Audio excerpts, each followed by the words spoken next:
Founders of Alexandria. By Star Scribe. Part 1. Adrian. Chapter 4. Distant tears came to Adrian like a knife in his soul. He had never taken responsibility for anyone before, never had a younger sibling or a nephew looking up to him. He'd never experienced pain like this in his life, not until that exact moment.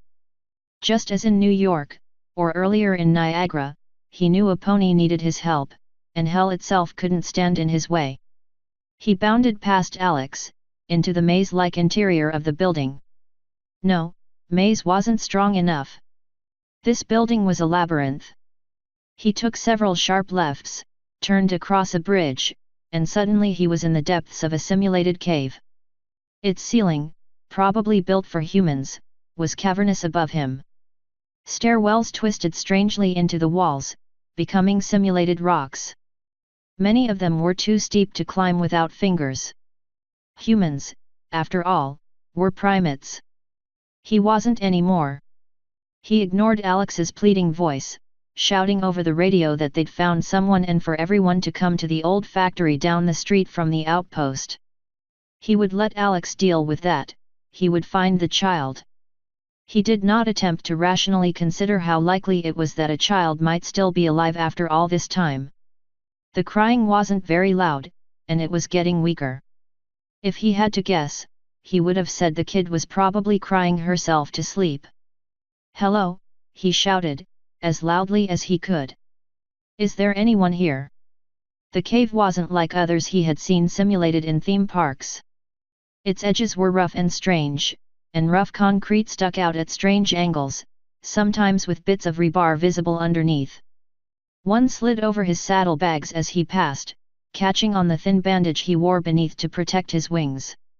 He didn't even slow down, resulting in brief agony as it tore the bandage free. It began to trail behind him in strips, unraveling from his back as he ran. Adrian stumbled through the darkness, clambering out onto a walkway, then abruptly sideways onto the floor of what seemed like an ordinary building, except that the banister had been made with numerous, colorful cylinders. Had this building been designed by Thulhu or Dr. Seuss? Both? "Hello." The voice was feminine, and weak. Younger than Cloudy, younger than Alex. He couldn't tell how much. There was a strange echo about it, no doubt caused by all the twisting hallways between him and the speaker. It was astounding he could hear it at all. But the building was cavernous and empty, with thick walls. Had that insulated him from the birds and wind outside? Is someone there? "Yes," he called, pounding up another flight of stairs towards the voice, this time ending on a wooden landing branching into several hallways. He slowed then, realizing that his hooves pounding on the wood might frighten the little pony he had, maybe, discovered. He still walked fast as he could without making too much noise. He seemed to have completely lost Alex somewhere in the twisting corridors. He hoped she hadn't gotten herself stuck in the cave somewhere. If she had, oh well. He could rescue her later. "Keep talking, where are you?" "In a room full of old stuff." Her answer was feeble, and clearly afraid. It still sounded strange, like she was speaking while sitting in a massage chair or something. Glass cases on the wall. It wasn't far away. As he drew nearer, Adrian began to smell the place. It didn't just smell like someone had been living in unhealthy, dirty conditions. Rather, it smelled as though someone had crawled into unhealthy living conditions and died. He turned again, past a gigantic hamster wheel set into the floor, because who didn't want one of those, and he could get a good look at the room the child's voice had been coming from. The first word to come to mind when he saw it was nest. Dozens of sleeping bags had all been piled together, each brightly colored and obviously child-sized. Huge plastic crates had been dragged against one corner, and the worst of the smell seemed to be coming from inside. They were all filled with food, and by the smell of it most had gone completely rotten months ago. Thankfully the room also had windows, letting sunlight in. Even with the headlamp, pony night vision was pretty lousy. "I'm here." He stopped in the doorway, lifting the gun off his shoulders and setting it on the ground, on the other side of the doorway. No reason to frighten a child. I know you're scared. You've probably been alone a long time, right? He couldn't see her, though there were several lumpy bundles visible in the tangle of blankets and pillows and backpacks. You don't have to hide, please come out. I promise I'll be nice. The blankets began to stir, and his eyes jumped to a half-illuminated form in the single corner of the room with any shadow, under a glass case filled with thousands of pinned insects.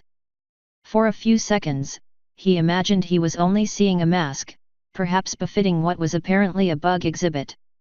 Then the mask moved, turning to face him with its bright yellow, cat-like eyes. Bile rose up in his stomach, his ears flattened, and his pulse briefly raced. It had fangs protruding from its lips, and a hard black carapace that sparkled in the sun from outside. It was like coming face to face with a disgusting alien bear. His legs twitched, and it took all his concentration to resist the desire to flee. Adrian hadn't survived so many adventures because of a lack of respect for danger. Then he saw the tears that streaked down the creature's face, and the way its chest was rising rapidly with breaths nearly as frightened as his own. He saw transparent wings fluttering slightly in unrestrained anxiety. He saw the creature was mostly wrapped in a bright pink sleeping bag, holding a stuffed bear to its chest with a pair of legs riddled with holes. In that moment, the revulsion warred with compassion in Adrian's soul, and for a few seconds he felt both. I came to rescue her. Compassion won. Adrian stepped into the room, ignoring the strange crunching under his hooves, ignoring the disquieting visage the strange child presented. With only a few seconds to fight back his animal fear, he reached the rational humanity beneath. No matter how this girl might look, she was very clearly a victim of the same spell that had struck everyone. He did not see the young monster, not really. He saw what she really was, a lonely, frightened little girl. All the while she stared, in utter disbelief. His instincts had screamed that she would attack, pouncing and sucking the life out of him, but she did no such thing. She just stared. He stopped just out of reach, resting his hooves on a pile of old pillows. This was evidently her sleeping corner. He extended a hoof, and it was no longer his disgust for her he had to fight. Rather, he bit back the anger with himself, the loathing that he had even considered running from a pony in need. I'm Adrian. He extended one of his forelegs to her. What's your name? Riley. The girl met his hoof with hers, and Adrian wasn't even bothered that it yielded strangely at a touch. He was bothered by how thin she looked up close. Are you going to hurt me? Are you going to run away? She was crying again, though she managed to contain the sobs. She either didn't notice, or didn't care. The last ones did. When I found them, shot at me. The closer he got, the less healthy she looked. It wasn't just the holes in her legs either, though those couldn't be good. Poor girl looked like she was starving up here. Had she been alone for months?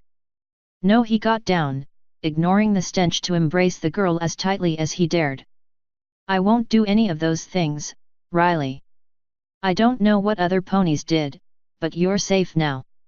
He felt her strange body tense, uncomfortable at first with so much physical contact. Had she been this close to another pony since the event? Another pony who wasn't shooting at her, anyway. After a few tense seconds, he felt feeble limbs curl around him. While she didn't say anything, she did break into unrestrained sobs, holding him like she was the last desperate survivor of a shipwreck. She was still like that when Alex finally found them, maybe 20 minutes later. There you are, Adrian. You didn't answer your radio. Did you find she went abruptly quiet? Adrian couldn't see what she was doing, but he could guess it wouldn't be good. Are you okay? We're all here, looking for you. Adrian chanced a glance over his shoulder, only to see that Lonely Day had rested one of her hooves on the edge of the rifle, though she looked as torn as Adrian himself had felt. He shook his head once. Was it just his imagination, or did he feel a little lightheaded? Lonely Day set her rifle down, reluctantly. She advanced a few steps, scanning the room with rapid glances. No doubt she would be taking in all the minor details, piecing together some story the way she always did. This is the girl we heard. He watched her visible effort to bite back the disgust and the fear. Eventually she did, and to her credit she waited that long to approach. How is she? He released her then, turning slightly and standing between the doorway and the insectoid equine. Where Alex had remained calm enough to understand what he had learned, Mariah might just shoot.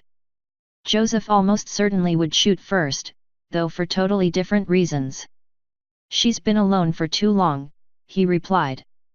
It does things to a person. I remember. The Earth Pony tried to smile again, and this time it was much more genuine. It was friendly, but it wasn't love. Hi there. Her eyes twitched to the pile of mostly rotten food, then to the strange black pony.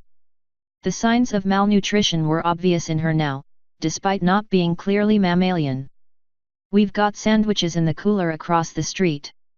Salads, pasta. Probably tastes better than, she twitched, swallowing. Whatever that stuff is. Not rotten stuff. Riley sniffed at her, clinging to Adrian's back. She spoke only quietly, her voice a warbling whisper. Only if Adrian says it's okay. I don't want to leave. She looked unperturbed. Tell you what, then, I'll just bring some. She met his eyes again, and he nodded. No words were needed, words that might have frightened the strange pony if she heard them. Adrian found himself reminded why he had voted Alex for their leader as she hurried away, scooping her gun up by the strap as she left. Riley recovered quickly, rising to her hooves and looking past him out the door. Adrian could see her quite clearly now, as he never could have in the gloom. Her whole body was dark, formed of the intersection of dozens of pony-shaped parts. She had a horn on her forehead to complement her wings, and shiny green armor growing along her back. She had a tail and a mane like any other pony, both of which were also faintly green. Somehow, their wispy shapes also managed to have holes like her legs. She was perhaps 10 centimeters shorter than he was. Maybe he was hallucinating, but she didn't look quite as starved as she had when he first saw her. Who was that? Alex. The girl moved past him, through the piles of disordered junk that was her home. She seemed to be looking for something, though it was impossible for him to guess what that something might be. She was angry with me, and scared. The pony sat down, pulling out a backpack in her teeth and beginning to go through it. When she saw you, she wasn't anymore. Why? He couldn't imagine how such an emotionally damaged little girl could be so perceptive, particularly after being around other humans for so short a period. He needed some sort of answer though. She was worried about me. I helped her see that you were the one who needed help, not me. She pondered on that a moment. There are more? More than you and her. Yet. 6 of us. 7 if you count dogs, but there's no room in the car. Are they all as nice as you? He wasn't going to lie about it. No, he didn't leave it that way, wouldn't risk frightening her off. But Alex will talk to them. She rose, dragging the backpack behind her in her teeth. Only when she had reached him did she sit down, her naked body shivering. I don't want to be alone again. You won't be. He smiled. Promise. Author's note. Hey every pony. Hopefully you're all enjoying the sequel so far, with its new style. I know it's been a blast to write so far, even if switching perspectives every week is a little difficult for me. Thank you to all of you who take the time to comment. I do read and try to respond to as many as possible. As usual, Zucha continues to do fantastic art for this story, so my thanks go out to him for all the work he goes through to make sure you have the most rewarding reading experience possible. I've turned this and all future art pieces into links to their larger versions, in case you want to see them in their full size. I would. End author's note.